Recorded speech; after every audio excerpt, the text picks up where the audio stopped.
The winter wind howled like a hungry wolf across the small village of Isoka. Cold crept through every crack in the wooden homes. And in one tiny hut at the edge of the forest, a girl named Mira huddled close to her 3 younger siblings.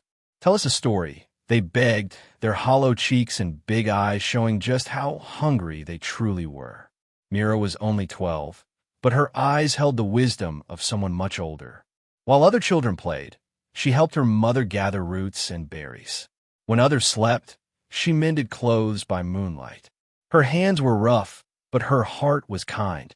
This was Mira's world, a struggling village in the shadow of the Carpathian Mountains.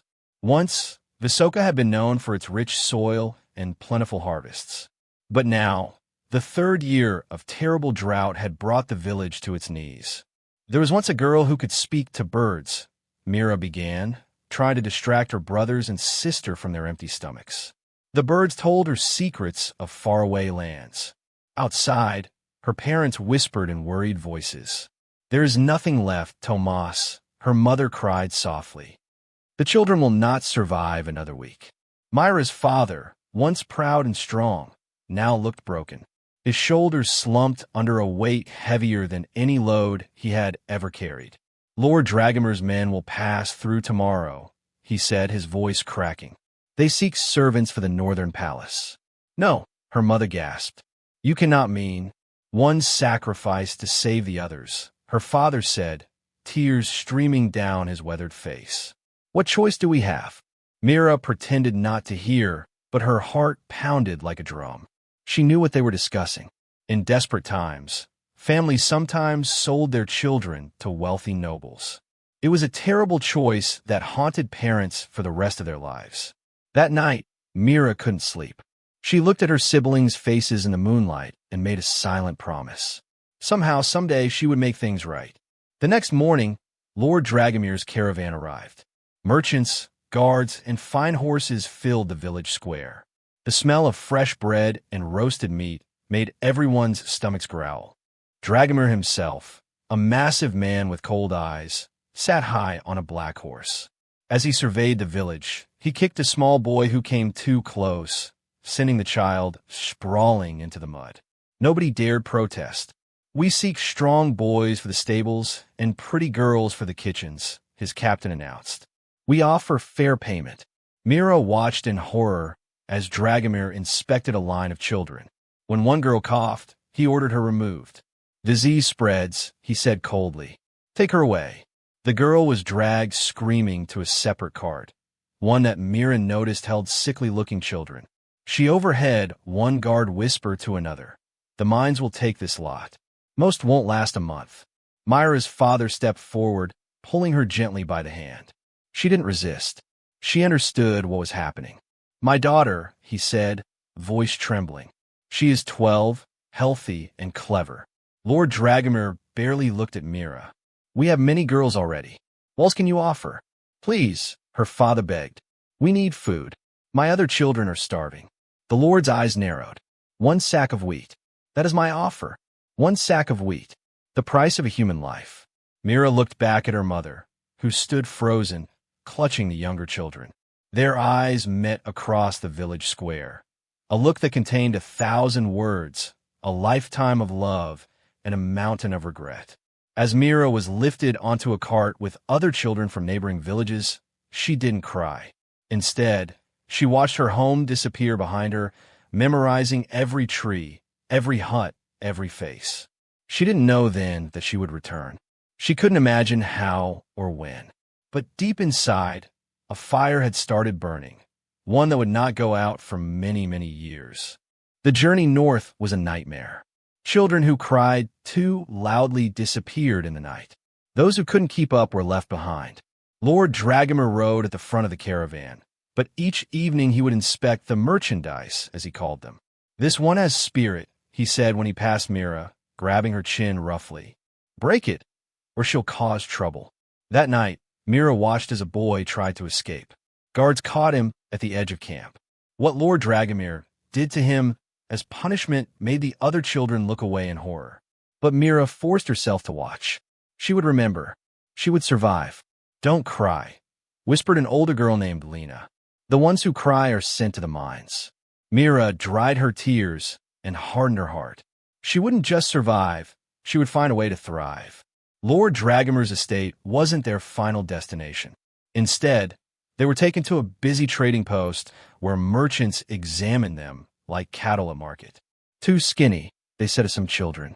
Too weak, they said of others. This one has spirit, a silk merchant said, pointing at Mira. She was sold again, this time to a wealthy merchant from the east named Casimir. The price, 3 silk scarves and a bag of salt. More than a sack of wheat, at least. With Casimir's caravan, Mira worked from dawn until midnight, cooking, cleaning, serving. Her hands blistered, then calloused. Her back ached, but she never complained. The girl learns quickly, Casimir's wife noted with surprise after Mira mastered their language in just 2 months. By 14, Mira could speak 4 languages and count money faster than most adults. By 15, she knew the value of every spice, cloth, and metal in Casimir's inventory. "Let me help with the accounts," she suggested one evening when she noticed Casimir struggling with his ledger. "A servant girl? Doing accounts?" He laughed. But desperation won out. His eyesight was failing, and mistakes were costly. That night, Mira found errors that saved Casimir 50 gold pieces. The next day, she was moved from his servant's quarters to a small room near the family's living area. Within a month, she no longer scrubbed floors, but instead managed Casimir's books. But fate has a way of changing course when least expected. On Mira's 16th birthday, their caravan was attacked by bandits in a narrow mountain pass. Horses screamed. Men shouted. Blood stained the snow red. Mira hid beneath a wagon, clutching Casimir's account books and a small knife. When a bandit discovered her, she didn't hesitate. The knife found its mark, and she ran. For 3 days, she walked through the mountains, following the stars as Casimir had taught her. When she finally reached a small town, she was half frozen and starving. The town was called Stormhold, a place ruled by the aging King Radovan, known both for his wisdom and his cruelty. It was here that Mira's life would change again. She found work as a scribe for a local merchant, using the skills she'd learned from Casimir. Her talent with numbers and languages soon caught attention. Within months, she was recommended to the royal court. "We need someone who can translate trade agreements," the royal steward explained. "Someone with a quick mind and a careful eye." The palace was grander than anything Mira had ever seen. Golden domes gleamed in the sunlight. Guards in shining armor stood at every doorway. And at the center of it all was King Radovan himself. Elderly now, with 3 sons who schemed against each other for the throne. Mira kept her head down and did her work perfectly. She learned to move silently, to listen carefully, to remember everything. In a court filled with whispers and plots, information was more valuable than gold.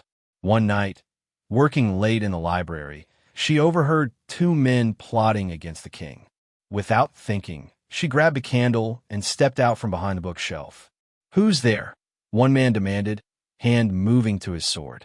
The light fell on his face, and Mira's blood turned to ice. She knew this man. It was Lord Dragomir, older now, but with the same cold eyes that had assessed her worth at the price of a sack of wheat.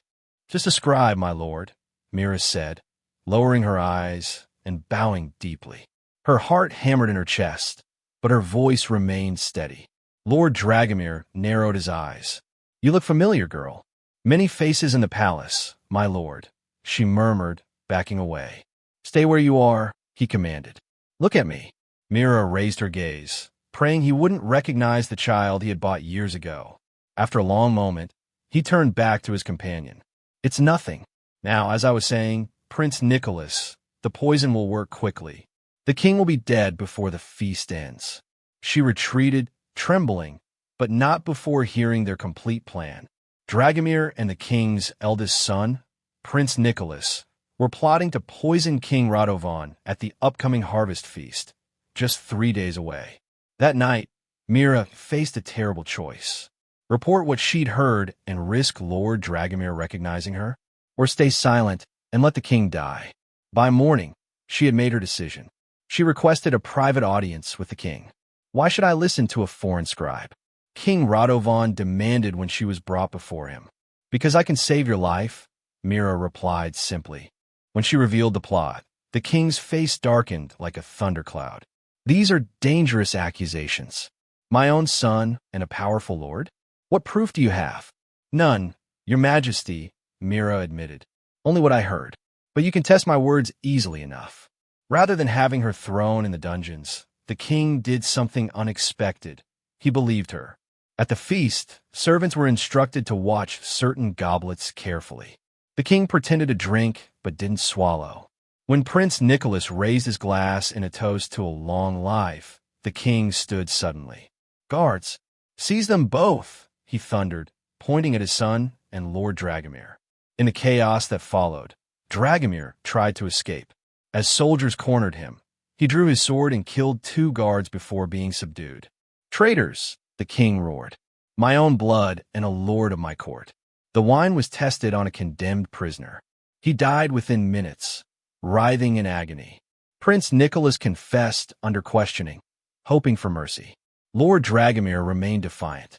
Execute them both, the king ordered, his voice heavy with grief and rage. As Lord Dragomir was dragged away, his eyes found Mira in the crowd. This time, recognition dawned. You, he snarled. The village girl. But his words were lost in the commotion, and soon after, his head rolled on the executioner's block. That evening, the king summoned Mira. You've saved my life. Name your reward. Mira straightened her shoulders. Teach me, she said. I wish to learn how a kingdom is ruled. The aging king studied her face. Something in her determined eyes must have impressed him, for he nodded slowly. So be it. But the path forward wasn't easy. The remaining princes resented her.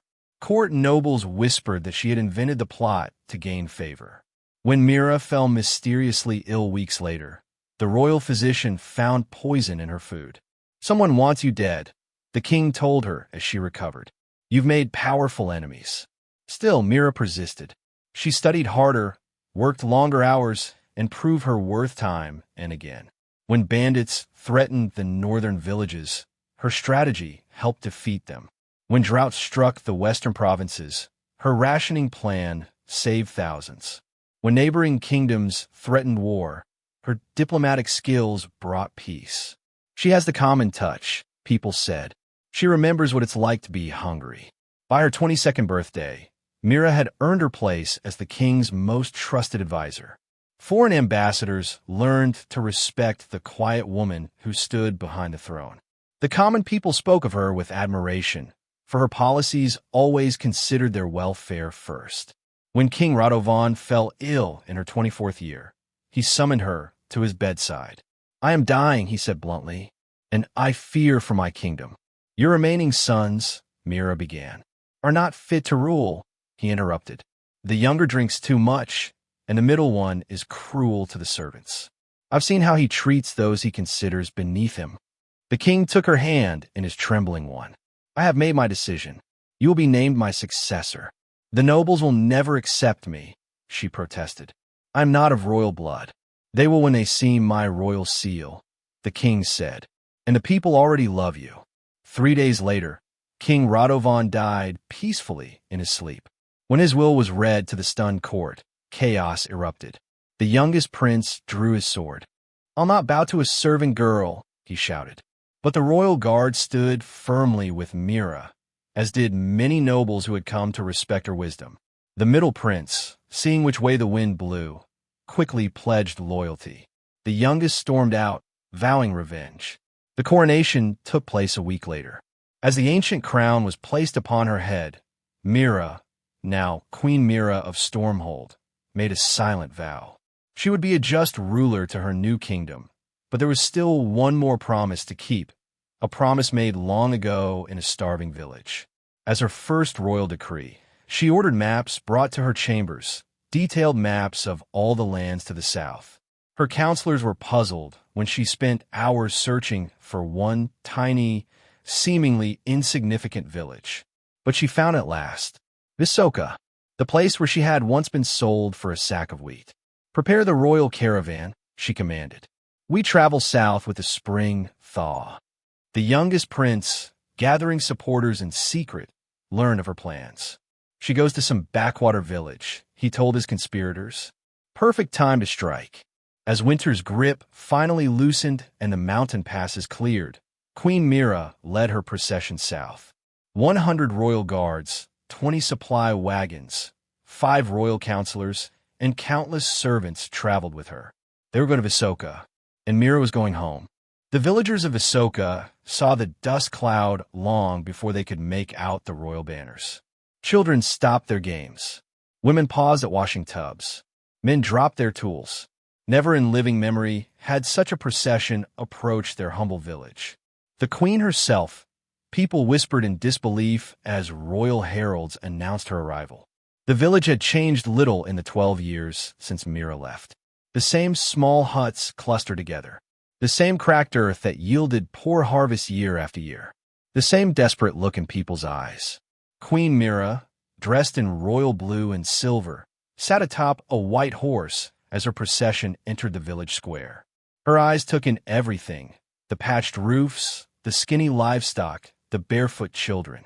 Behind her mask of royal dignity, her heart pounded. The village elders came forward, bowing awkwardly and used to royal protocol. Among them stood an older man with bent shoulders and gray hair, Mira's father. He did not recognize the regal woman before him.